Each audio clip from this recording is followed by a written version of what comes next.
What's up everyone, it's Q from Retro Q Gaming, and I think it's time we stopped for a moment and we talked about something extremely important that doesn't really come up too often, but it really needs to be said. It's something extremely important that needs to be said. So, are you ready? We need to have a talk about this one specific thing. And this one specific thing is how absolutely amazing Valkyria Chronicles is. If you've never played it, you are extremely missing out. Now, first off, Valkyria Chronicles originally released in 2008, nearly 10 years ago. Well, it's like 7 years ago. It's nearly 10 years ago. I'm rounding up here for hyperbolic purposes.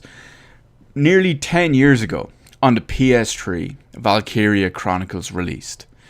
And it was fantastic. At the time of its release, it was fantastic. It was a great game. If you're not familiar with the type of game, although you're seeing it now, it's a strategy game, but it's a mixture of turn-based and real-time strategy. So what happens is you have a set amount of points, command points every round, or you regenerate a certain amount, I should say, and you can use them. Each character can be used. You have most of them use 1, some use 2 points for a movement turn, and there's all different types of units. If you're familiar with, say, Fire Emblem games, Advance Wars games, or, you know, there are a couple of others as well off the top of my head that just escape me. But if you're familiar with any of those type or those styles of games, this is probably... No. This is definitely a game for you. That's all I can say. So, I don't even know where to go next. Because we mentioned the points and just all that. No, you know, we'll backtrack a little bit and we'll talk about a story for a second. So the story, you play, originally you start as Welkin Gunter, who is some guy who's just returning home to his village for the first time in absolutely forever. And suddenly, it turns out he gets home and boom, there's an invasion. A war breaks out and they have invaded his city because his village even, because it's a strategical point and it's one of the first points of invasion. So naturally, as any smart person would do, they're not happy. I know if someone tried to invade my town, I would not be happy. I would pick up anything I had and crack someone upside the head with it just to get them out of my town. And he does that. And he does that damn well. Because he's Welkin damn Gunter. That's all I can say. Anyway, moving along from there. That's where the story starts. It progresses on after there. I'm not going to go into it even more because I don't want to spoil anything from this amazing game for you people.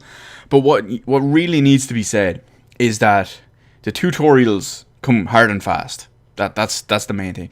And it combines two things, two very, very important things. A lot of complex game-based systems, like game mechanics, with clear tutorials that are all easy to use. So it introduces you to a wealth of a million different types of gameplay mechanics in both strategical and actual tactical gameplay, as well as the turn-based, as well as the actual physical motion combat as well at the same time. And it's so detailed, and it's really great how well that they actually explain everything for you, and because there are so many of them that they're all very important as well, and you're not left scratching your head about any of them. I mean, you do a tutorial which usually happen in at the start of a mission, where you'll be getting some sort of new mechanic or something like that, and it will be in there and you can use it for the rest of the mission, and naturally even beyond the mission as well, because it wouldn't make sense to just have it in for one mission. But that's the base style of it anyway. That's the main thing. One of the things you've definitely seen so far in this video as well is the graphics. Now, back on the PS3 when this game first launched, this game it was a 720p game with kind of rough performance and rough graphics. It still looked really nice because it's got that gorgeous brushed cell shaded art style. There we go. I'm so excited. I get so enthusiastic about this game that just my mind just falls over itself. So you can really see in this video now. it looks great in this video, but it looks even better when you're actually playing it on PC. But this was all done like this on the PS3, and it looked fantastic back then. Now, the way they've done it is this game re-released on PC in November of 2014, so the end of 2014, and it's not just a direct port. There are one or two things that are directly ported over, but it's really just specifically the in-game cutscenes. They're all the actual the pre-rendered cutscenes were still all ported directly from the PS3 version. So if you do play on, say, 1080p monitor or above, they do look a bit rough, but it's still, they don't really have an effect, because the gorgeous art style and just the great story and gameplay just go with it hand in hand. But the main thing is, in the PC port, the way that they've actually worked the graphics and shader pipeline is that it can natively render properly all the in-game stuff. Like I said, everything excluding those pre-made cutscenes. It can render all that stuff at your monitor's native resolution, or even higher if you use something like NVIDIA DSR, or if you manually super sample everything. So as you can see here, it looks absolutely gorgeous. I've seen 4K screenshots of this. Now, you're seeing 1080p footage downsized from 1440p, which is what I played on, and it looks even better than I can describe here. But I've seen 4K screenshots of this on like actual 4K resolution, and it's mind-blowing how gorgeous it looks, because it's such a beautiful art style and a beautiful world, and it just looks absolutely fantastic. And that's one of the things that really, really, really sets it apart, as it's not in the fact that it's not just a direct crappy port. Performance-wise, it's also pretty light as well, so even if you have, say, maybe a mid-range computer or even a lower-end computer from a couple of years ago, you'll still get some good performance on there as well. The frame rate increase as well is a nice benefit. It really, really makes it feel more responsive, as 60 or above FPS does. Simply because it's, with all the movement and the precise aiming, it's crucial that you have at least 60 FPS. We'll just call it 60 FPS just for argument's sake. So it's crucial that you have those 60 FPS, and because of the way that it's all optimized, and because of all the shaders and pipeline, it's such a light game to actually render properly, and it's just, as you can see here, the entire time, it's just gorgeous. So we'll talk a little bit about the classes real quick. There's 5 main classes as well as armored vehicles. So in a sense, there's 6 classes. So the 5 main classes, the reason I say 5 is because 5 of them are infantry based, and obviously one of them is a heavy vehicle, but we'll take the 5 standard classes anyway. So what you have first, you have your scouts. Now your scouts they're pretty much what you'd expect from a scout. Now their armor and defense isn't very good. Their weapon is relatively strong. They carry rifles, which usually have maybe between 5 to 7 shots, depending on your upgraded rifles. That's another thing you can do as well that I'll get into now in a minute. But they have high mobility, not great defense. They've got great spotting capabilities, so I mean they can see enemies and mark enemies from a long way away. The rifles are reasonably powerful as well as pretty accurate and have a pretty good range on them.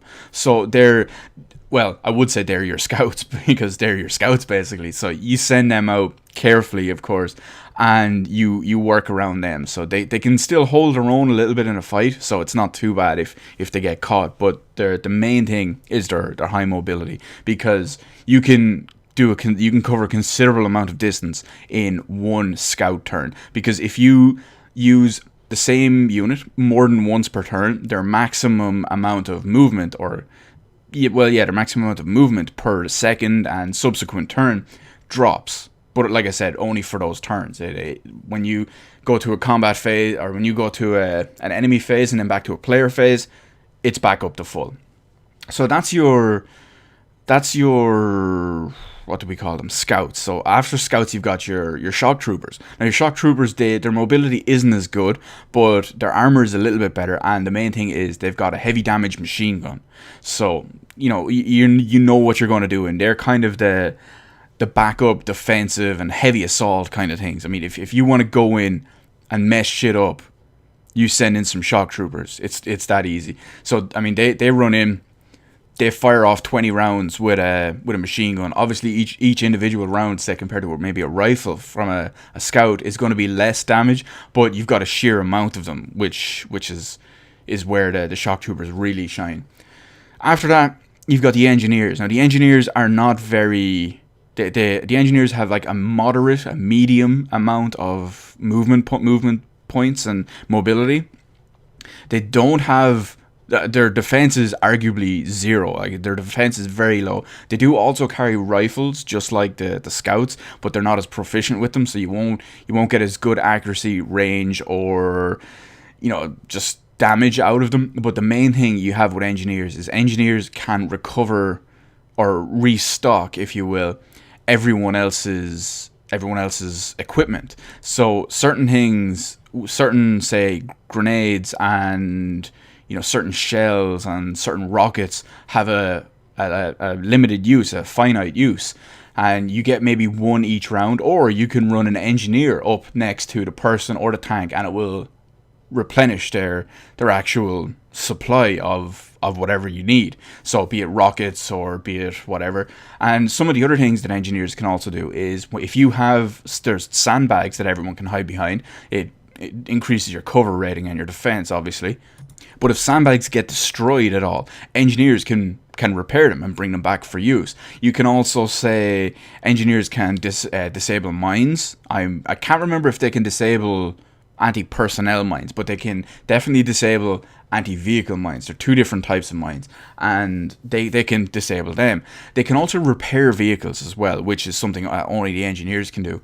And everyone can heal individually. It takes their turn to obviously do that instead of attacking, but everyone can heal a small amount. If you engineers are equipped with a large healing item, a large healing kit called Ragnade. So they're basically your support unit. They can replenish stocks of weapons and stuff like that, and they can also do stuff on the battlefield in the sense of getting rid of anti-vehicle mines, or if they want to bring up sandbag cover again, or they can actually repair vehicles and heal people considerably. After that, you've got your Lancers. Now, your Lancers are your heavy anti-tank infantry. So your Lancers are big, they're slow, they're not very good against infantry units. They do have a lot of defense, though. That's a good thing for them. So they're big, slow, they have heavy defense, but they carry giant lance-based rockets. So these rockets can obviously take out vehicles and anything with heavy armor or anything like that. They can hit infantry as well, because of the design and the aim on them, which you'll see in this video as well. But it's relatively hard to hit infantry with them. But the main thing is they're designed to take down tanks. So one thing I will note in this video actually as well, because it looks like I've been pretty reckless, and it looks like I'm making the game really easy, because I'm using post-game characters and saves and all to go back, and post-game levels. So all my stuff is like level 15 here, so don't worry about all that. That's just me being reckless. But your Lancers, that's their job. They have the heavy tank and the vehicles. They're your anti-vehicle units. So the last type after that, the last infantry type, is the fifth type, which are your snipers. Now again, your snipers, like your engineers, have basically zero defense. They have very low health, they have very low mobility, but naturally they have sniper rifles. Sniper rifles have a single shot per turn. They're also have an extremely high zoom, which can really help with accuracy, especially over long ranges. And the main thing is the sniper rifle damage is extreme. It's very, very high, especially if you get a critical hit, like in a headshot or something like that. The headshots are obviously for infantry are the criticals. There's criticals for other stuff as well, but there's no need to worry about them for the moment, at least anyway. But the main thing is, if you can do some serious damage with even a normal shot of a sniper rifle, and let alone if you get a critical, stuff is pretty much guaranteed to die unless they're in cover. So that's the trade-off for them. It's extreme damage, but obviously they have extreme damage and extreme range and extreme accuracy, but your problem is very low health, very low defense, and very low mobility. And real quick, one last thing I'll mention as well is the tank unit. The tank can obviously be upgraded for all different parts. It will have, say, you can upgrade parts to give it better defense on its main body, better defense on its tank treads, because obviously if the tank treads they have their own health bar and defense, and if they get destroyed, they basically cripple your movement. I mean, they will drop your movement to about 10% of what it usually will be. So that's something you always want to be careful of, because when you're moving around, be it in a tank or just regular infantry, because it's live game, you can actually, if you're, say, running across and you run in front of an enemy, they will start shooting at you. So you always have to be very careful with all that, because it's very tactical. And at the same time, we'll get back to tanks now, so they have multiple different weapons which can all be upgraded. Say, for example, you have there's the main tank cannon, there's the machine gun, which is obviously for infantry stuff, and the tank gun is for the others. You've got your AoE shrapnel as well, which you can find definite uses for. Flamethrower, again, very short range but extreme infantry damage. So, it's up to you to pick and choose and customize your tank. There's also a grid-based system when it comes to the tank. And, it starts off, I think it starts off pretty small. I can't remember if it starts small and gets bigger as you upgrade, or if it starts big but everything else is small. But the main thing is, let's just call it, for example, a 5x5 grid. I can't remember if that's the exact size on it. But you'd have like a 5x5 grid, and you get individual upgrade pieces. And say one of them might be two blocks wide, but only 1 block in height. And that would give you maybe 100 defense. And then you can fit all these other ones in as well. And you have to maximize your space to upgrade the tank in the way to suit your gameplay and your style of play. Now, one other thing, if you're a player of the Fire Emblem games as well, you're going to be familiar with the concept of permadeath. So, Valkyria Chronicles has permadeath as well. Now, what happens is if one of your characters loses all their hit points, they drop on the battlefield. Now, they don't die instantly, but if you leave them for, I think it's 3 turns, or if you leave them on the battlefield for, let's just call it 3 turns, or an enemy touches their body on the battlefield, that character is lost forever. Now, they do have replacements that have different skills and abilities, but we'll get into all that now in a second. And it is possible, if a character goes down, it is possible to save them from permadeath. So there's 2 ways of doing it mainly. If your character goes down and they're not killed by an enemy in their attack turn, well, you have 2 choices. So choice number 1, if you physically touch the character's downed body with one of your characters during an action phase, they will be evacuated. Now, most of the time you can't call them back in the same the same map. There are 1 or 2 instances where if you wait like 2 turns or 3 turns, you can actually call them back as reinforcements. Or your other option is you can do what's called an order. Now, an order is basically you expend a certain amount of points, a certain amount of your command points, and you can instantly remove a downed unit without moving to touch them. So if they're in an extremely bad place, or maybe you can't get to them or something like that, and you don't want to risk it, you can do that. So it's a trade-off. It's all very strategic, and it really has to be worried about, and you always have to be thinking and with your eyes open with what you're doing in this as well. Now, before we move on to one of the, well, close enough to the last systems, yeah, we call it gameplay systems as well. There's one other thing I just want to touch on real quick. And that thing I want to touch on is the voice cast. Now, the voice cast for Valkyria Chronicles is pretty huge. So, just to name a few of the actual voice actors in here. I'm not going to go over all of them, but just to name some of the bigger name ones that most of you will probably actually know. So, I mean, you've got people like, you've got Colleen O'Shaughnessy, you've got Fred Tatasciore.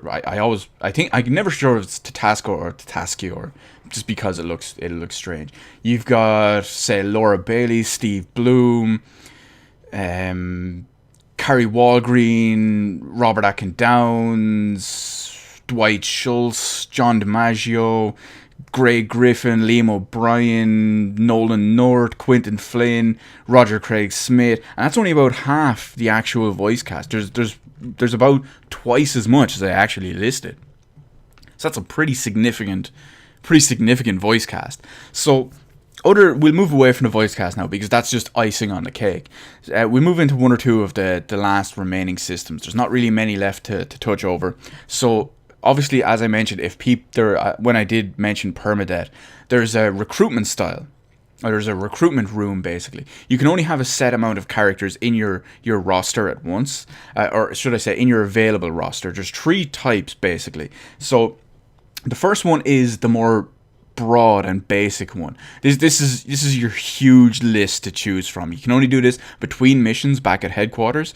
So what you do is you might have a list of 40 people to choose from, and you have to take, I think it's 50, no, I think it's 20. You have to pick 20 of those say 40 or whatever amount of people, and you have to select them to be your people to choose from. Because when you go into a mission, you can usually only maybe bring 4, 5, 8, 9, 12. It varies on the mission, but you can only pick a certain amount to come with you, and you have to pick and choose based on some of the stats and abilities they have, because as you've seen in this video, abilities can proc randomly. So you might just be running along, or they can actually be triggered by a situation. So you might be just running along, and then suddenly one of them just decides to trigger, or you start a round. It's like, yeah, it's going to trigger this round. But there are some other ones as well, which would be, say, when you look at a character's stats, they have latent abilities and all. And the ones might be, say, someone might have better accuracy and better damage and better defense while they're on grass. Maybe they'll have lower accuracy, defense, and all that while they're in a town. Maybe if they're near male or female characters, stuff will go up or down. So there's tons of variance in there as well. Some of them that you can actually factor in, because you can see all this beforehand. You can see what their latent traits and their possible abilities are. You can see these before. When you're actually selecting them from this list I was talking about, your roster list, you can select them and build your squad around some of their abilities, if that's what suits you. And even to build on top of that as well, when you have characters that are familiar with each other from a story point of view, you can, if say maybe you have one of them in cover and you move someone who's familiar with them up beside them, and then you attack someone far off in the distance while you're still beside them, they will actually join in. So you have 2 people attacking at once, doing even more damage, increasing your chance of killing whoever you're trying to kill.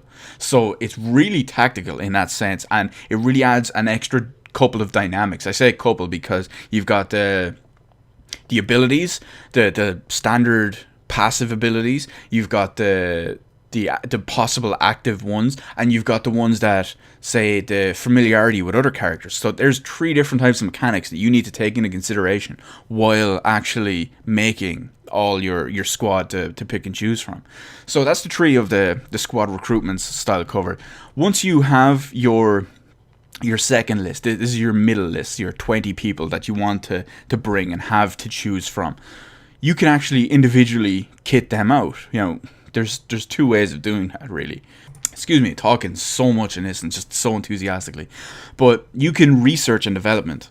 Well, you can do research and development on new weapons, as well as you can get rewards for, say, certain achievements or killing certain units, and you can get extra weapons with different stats and different bonuses that can be put on. Now, those weapons are usually rarer. You might only get 1 or 2 of them throughout the course of the entire game, and it's up to you to choose who to put them on and why. So that also goes in as well. I mean, you have to choose when you're upgrading after maybe 4 or 5 levels of upgrades on, say, your rifles. It will break into 3 different paths, and you can decide: do I want to start researching rifles with better attack power, with better range, or with better accuracy? So it's all down to your playstyle and how you can balance your playstyle with the actual research requirements. Which leads us into the last part of all this style of mechanics, which is basically the level up system. Now, because of the games I've mentioned previously, I know I've mentioned Fire Emblem a couple of times in this video as well. Most people were probably thinking, oh yeah, if I kill someone or do something with this character, they'll probably level up. That's not really the case. What actually happens is, when you clear a mission, depending on the amount of units you killed and the amount of units you've killed, as well as the rank you get a bonus of money and experience. Now, the money obviously goes to the research and development and of the new equipment and all that we talked about there a minute ago. And the experience is used in the bootcamp section, which levels up each individual type of unit. So remember the 5 different types of units we talked about, which were the scouts, stormtroopers, or shock troopers. Stormtroopers, Jesus, they'd never hit anything. So you've got the scouts, the shock troopers, the lancers, the engineers, and the snipers. So you upgrade one class as a whole. You don't upgrade individual characters. So everyone starts at level 1, of course. Then you put in whatever experience into the set a lancer field. It hits level 2, all your lancers level up. So all your lancers will get slightly better accuracy, slightly better damage, slightly better defense, slightly better HP, and it goes like that for each individual. Excuse me, too much talking. Each individual class and each individual class instead of each individual character. So I don't really know at this point what I can say anymore just about how amazing this game is and how much I absolutely love it. I definitely extremely recommend you try this game. It's fantastic on basically every front if you have the option to, and if it is available to you because of, whatever your PC or anything like that. Definitely get the PC version. It's currently only about €7 on Steam. I don't think that's on sale. I think it's just nice and reasonably priced, but like I said, it's about €7 on Steam. It's probably like $7 or $8, or I don't know, maybe £5 or £6. I've also checked a couple of places. If you say you can probably pick it up, if you can't get the PC version, you can probably pick it up dirt cheap on the PS3 in some form. I had a quick look around as well before I made this, and a perfect example is if you live in the UK or Europe, you can pick it up on Amazon for about £16. And that's new, mind you. I believe it's £16. And you can probably find it in, say, your local GameStop or your local whatever game store, pre-owned, if not new, for cheaper, because it's such an old game at this point, at least on the PlayStation. If you live in the US, according to GameStop.com, they have it in stock, pre-owned, on the PS3 for $15. Once again, if you can play the PC version of it, the specs are relatively light. Definitely go for the PC version if that is an option to you, simply because it'll give you a much better experience at the end of it. It's compatible with controllers, as you can see when I'm playing it here. So it is compatible with them, and it still plays absolutely fantastically. So I definitely give this game high praise, and it's such an extreme recommendation. You probably may hear it in my voice that I'm just so enthusiastic about talking about this game the entire time. I haven't played it in a couple of months until today, and it just makes me remember why I love it so much. So you can find it in so many different places. Definitely pick it up and play it at some point, especially if you like strategy games, if you like, say, Fire Emblem or Advance Wars, some of the older front mission games. If you've ever played the PS2 game Ring of Red, this is definitely a game for you. So definitely, I highly recommend it. Give it a try. I can't recommend it enough. I know I've said that a million times now.